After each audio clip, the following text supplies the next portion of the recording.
بسم الله الرحمن الرحیم.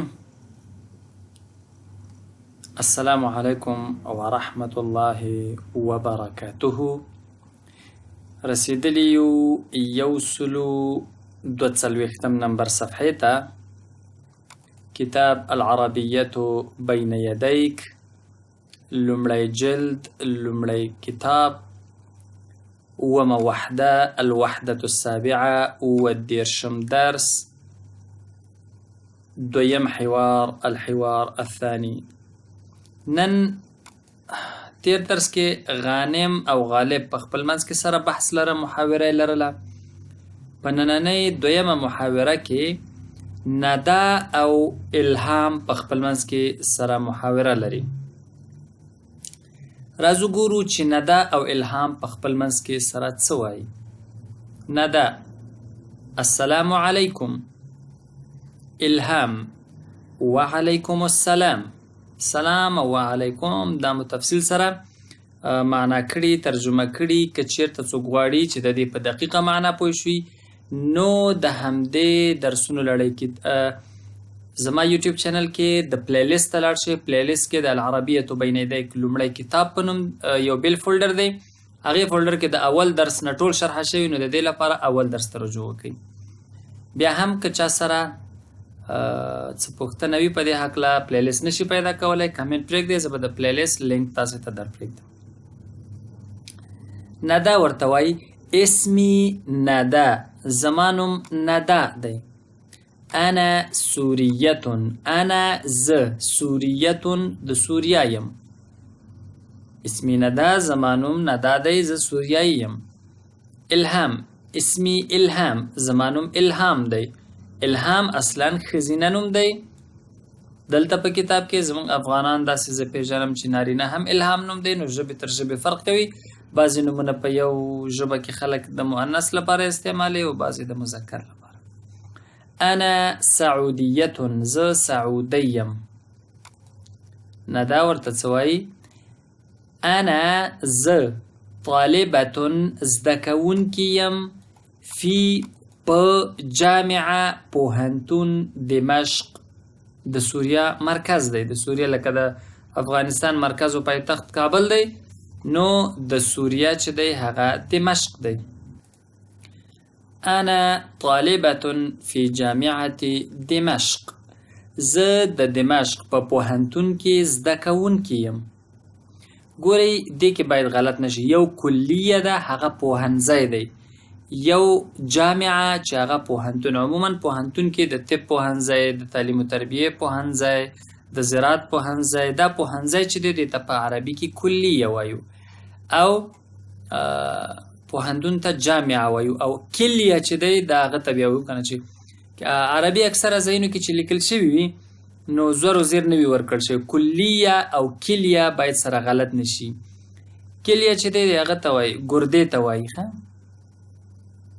دې دپاره مې ویلې چې تاسې کله ساوي نه شئ.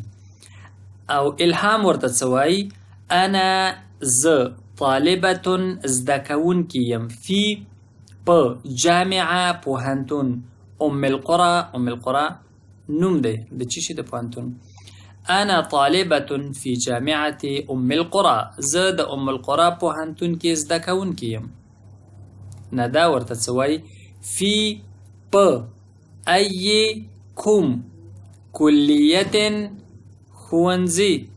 ښوونځی نه رښتیا، سوچ مې بل ځای ته لاړ. اصلا پوهنځی تدرسینه زده کړه کوي. که چېرته دا نارینه وایي نو ما به ویلی تدرسو. ښځینه لپاره څه وایو؟ تدرسینه. فی ای کلیت تدرسینه، په کوم پوهنځي کې درس وایي. ادرسو درس وایم، فی په کلیه پوهنځی، التربیه تربیه. موږ ورته تعلیم و تربیه وایو، هلته صرف تربیه. ادرسو فی کلیة التربیه، د تربیې په پوهنځي کې درس وایم. الهام: وفي او په ای کومه کلیت پوهنځي کې تدرسینا درس وایي. انتی ته، انت د مذکر لپاره ته، انتی د مؤنث لپاره ته. وفي أي كلية تدرسين أنت؟ او ته په کوم پوهنځي کې درس وایې؟ نه دا ورته وایي ادرس في كلية الطب، زه په طب پوهنځي کې درس وایم. الهام ورته وایي دا خو تعلیم و تربیه کې ده. سأکونو زبشم، اکونو کیږم، سأکونو راتلونکي مستقبل خبره ده. سأکونو دا د مستقبل په حق لماته بعضې نقطې ذهن ته راځي نو بیانوم. بعضې خلک مستقبل وایي. مستقبل صحیح نه دی، مستقبل دی. مستقبل دا هغه یو طرف ته متوجه چې وي، یعنی مخ مې کوم طرف ته اړولی وي، دا مستقبل. یعنی مستقبلا القبله ته، یعنی ما قبله طرف ته مخ اړولی. بعضې خلک چې نیت په خولې کوي، البته دی کې زه موضوع کې نه ځم، څوک یې بدعت بولي او څوک یې بدعت نه بولي، هغه بېله موضوع ده. په خولې وایي متوجها یا مستقبلا القبله ته، یعنی قبله طرف ته متوجه یم. د مستقبلا مطلب دا دی که نه. نو دلته مستقبل چې دی راتلونکې زمانه ده، نو مستقبل ته کله هم تاسې مستقبل مه وایئ. سأکونو راتلونکي کې به شم، په مستقبل کې به شم، یعنی زه به شم مدرستن ښوونکي انشاء الله. او نه دا ورته څه وایي، دا خو طب پوهنځي کې ده. سأکونو طبیبتن انشاء الله، زه به ډاکټره شم انشاء الله. الحوار الثالث به هم ووایو. انتقالیږو 143 نمبر صفحې ته. په دې کې الحوار الثالث یا دریم حوار. انظر واستمع واعد، وګوره، واوره، واعد او تکرار کړه. دلته نو په دریم حوار کې قاسم او غسان په خپل منځ کې سره محاوره کوي. اله چیرته، چیرته نه، اله تا. ما اصلا دا عین ولیده نو بس صبر رانه ونه شو، اله عین مې دواړه ترجمه کړه.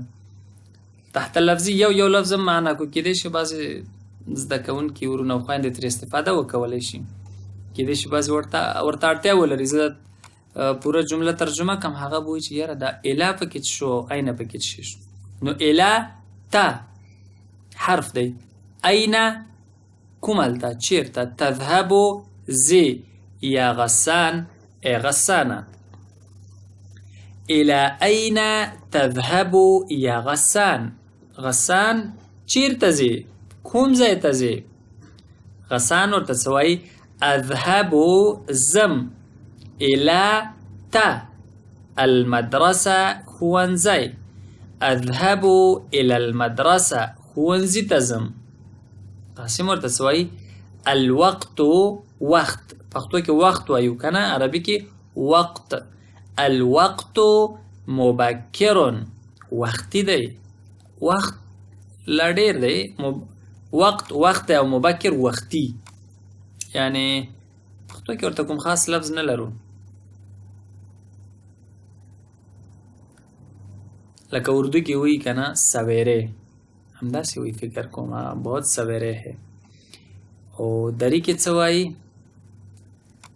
دری کې هم لکه چې څه نه وایي، والله اعلم. الساعة ساعت یا وقت یا بجې، الان اوس، السادسة صباحا سحر شپږ دي. الوقت مبکرا وقتی دی.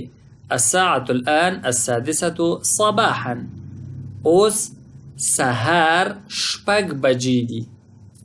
دلته الساعه نه مطلب ساعت نه دی، بجې دي. غسان المدرسة ښوونځی، بعیدة لرې، عن البيت کور. المدرسة بعیدة عن البيت، ښوونځی د کور نه لرې دی. قاسم ورته څه وایي، دا چې قاسم ورته وایي چې ډېر وخت دی، لا خو شپږ بجې دي، دا ورته وایي چې ښوونځی ډېر لرې دی، نو ځکه وختي چې کېږم چې ورسېږم. قاسم ورته څه وایي، متى کله، یبدأ شروع کېږي، پیلېږي، اليوم ورځ، الدراسي درسي. متى يبدأ اليوم الدراسي، درسي ورځ کله پیلېږي. غسان ورته څه وایي، یبدأ پیلېږي، شروع کېږي، الساعة السابعة صباحا دلتا بجي دي ساعة وسهر. يبدأ الساعة السابعة صباحا پیلیږي سهار 2 بجې. درسي ورځ ښي.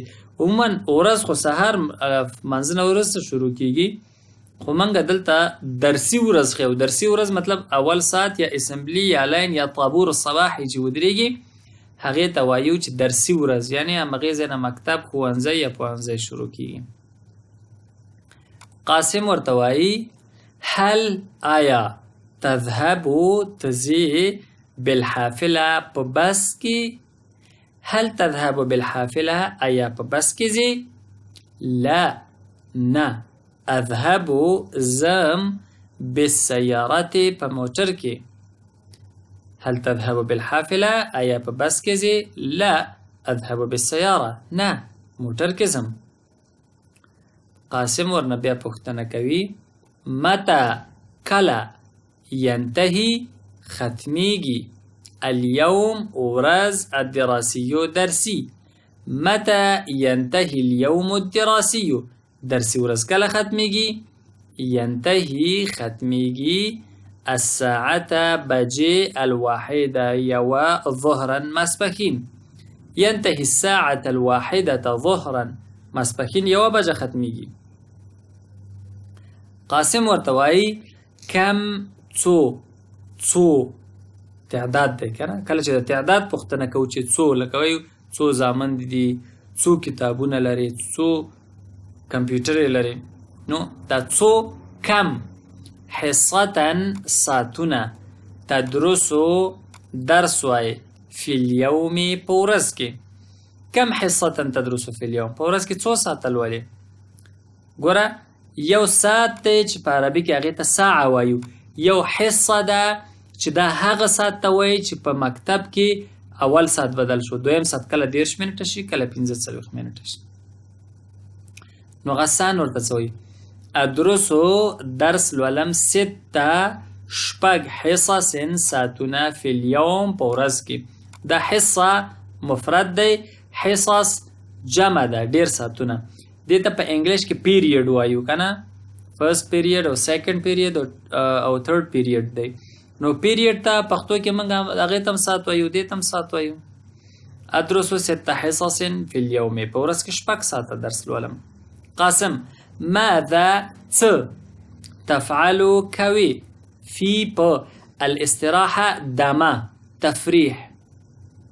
ماذا تفعل في الاستراحه؟ په تفریح کې څه کوي؟ استراحت ته وایي او دلته استراحه عموما هغه تفریح ته وایي چې د مکتب په د ساعتونو په منځ کې هم کیږي. ماذا تفعل في الاستراحه؟ په تفریح کې څه کوي؟ اذهب زم الى تا المكتبه کتابخانه او یا الى المختبر ساينس لاب لابراتوار ته. اذهب الى المكتبه کتابخانه ته ځم او الى المختبر او یا هم لابراتوار ته ځم. ساينس لاب چې ورته وایي، څوک ورته لابراتوار وایي، څوک ورته لیبارټري وایي. د تجربو هغه مکتب یا ښوونځي کې چې کوم د تجربو ځای وي که نه، عموما کیمیا او فزیکس کې چې کله مسایل وي هلته حلیږي او هلته تجربه کیږي.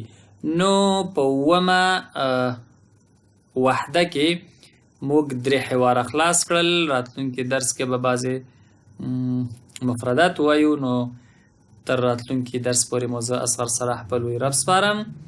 ونلتقي إن شاء الله في الدرس المقبل وإلى اللقاء القادم. أستودعكم الله والسلام عليكم ورحمة الله وبركاته.